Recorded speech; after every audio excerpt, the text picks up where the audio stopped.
Mummy, आपने सब जगह मेरी कितनी बेइज्जती कर रखी है। मोहल्ले में मेरी कोई इज्जत नहीं रह गई। आरव अपनी माँ लड़ाई के मूड में था। ऐसा क्या कर दिया मैंने? मैं तो बिस्तर से उठ भी नहीं सकती। 15 दिन पहले ही तो घुटनों का ऑपरेशन हुआ है। मैं तो चल फिर भी नहीं सकती। कुमुद जी आरव की बात से बहुत परेशान थीं। एक तो शरीर का दुख, उस पर संतान का दिया मानसिक तनाव। आप और पापा टिफिन सर्विस से खाना मंगा कर खाते हो। सब यही कह रहे हैं कि कैसे बेटा बहू हैं, माँ बाप को खाना भी नहीं दे सकते। आरव चिल्ला रहा था, बेटा मैं इस बारे में कुछ नहीं जानती। तेरा पापा ही मुझे खाना देते हैं, मुझे नहीं पता कि खाना किसने बनाया। कुमुद जी उसे शांत करते हुए बोली, बेटा तुम्हें जो बात करनी है मुझसे करो, मैं तुम्हारी सारी बातों के जवाब दूंगा। अपनी बीमार माँ को क्यों परेशान कर रहा है? पीछे से कमरे में आते हुए राजन जी ने दोनों की बात सुन ली थी। आपसे क्या बात करूं, आपको तो हमेशा मेरी गलती दिखती है। आरव माथे पर बल डालते हुए बोला, अपनी इज्जत की इतनी ही फिक्र है तो दिखावा क्यों कर रहे हो? माँ को साथ रखकर बीमार माँ की सेवा करो। राजन जी ने सच्चाई पर प्रहार किया।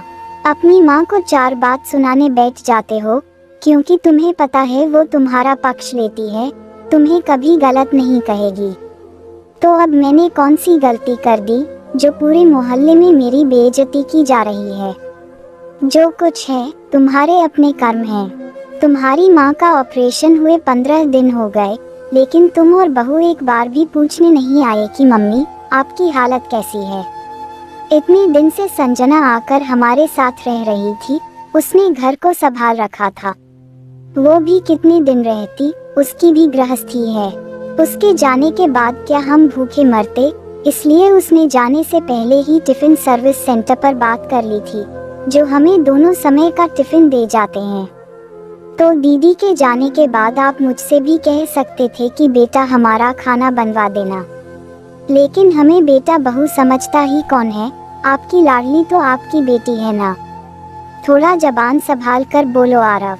ऑपरेशन से 1 महीने पहले ही जब डॉक्टर ने ऑपरेशन की तारीख बताई थी, तुम्हारी माँ ने बहुत बार तुमसे कहा कि 2 महीने घर का काम कैसे होगा, खाना कैसे बनेगा, कोई कुक भी नहीं मिल रही।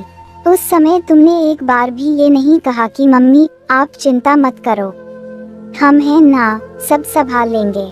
तुम तो ये कहकर एक तरफ हो गए कि अभी तो बहुत समय है, कोई ना कोई कुक मिल ही जाएगी। जब तुम्हारी तरफ से निराशा मिली तो संजना को बुलाया।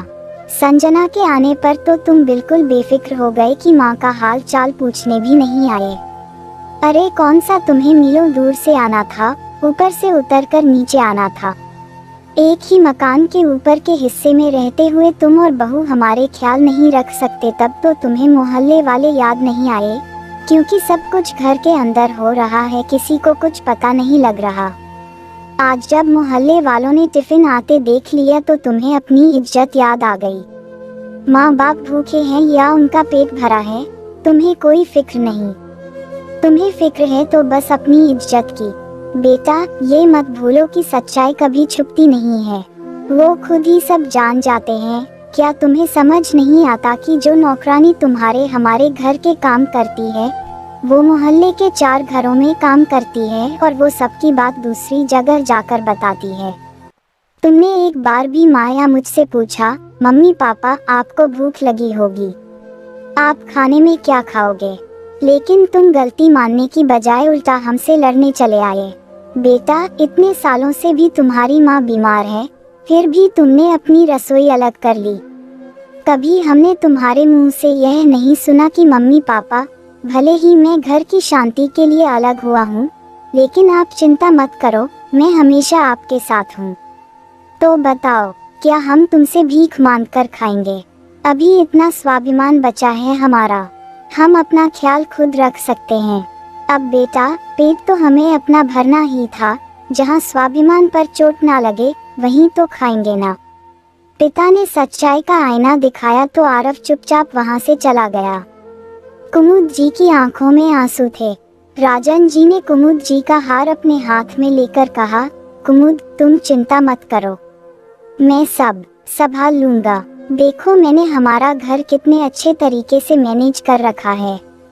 जब तुम चलने फिरने लगेगी तुम्हें तुम्हारा घर वैसे ही मिलेगा जैसा तुम रखती थी। और हाँ, मुझे ये टिफिन का खाना थोड़ा कम पसंद आ रहा है। जल्दी से ठीक हो जाओ, फिर तुम्हारे हाथ की आलू पूरी खानी है मुझे। कहकर राजन जी हंसने लगे तो कुमुद जी भी रोते रोते हंस दी। दोनों पति पत्नी गले मिलकर जन्म जन्मांतर तक एक दूसरे का साथ निभाने का वादा कर रहे थे। दोस्तों, आज की कहानी आपको कैसी लगी कमेंट करके जरूर बताएं और इस वीडियो को लाइक शेयर एवं चैनल को सब्सक्राइब जरूर करें। धन्यवाद। धन्यवाद दोस्तों। जय श्री श्याम।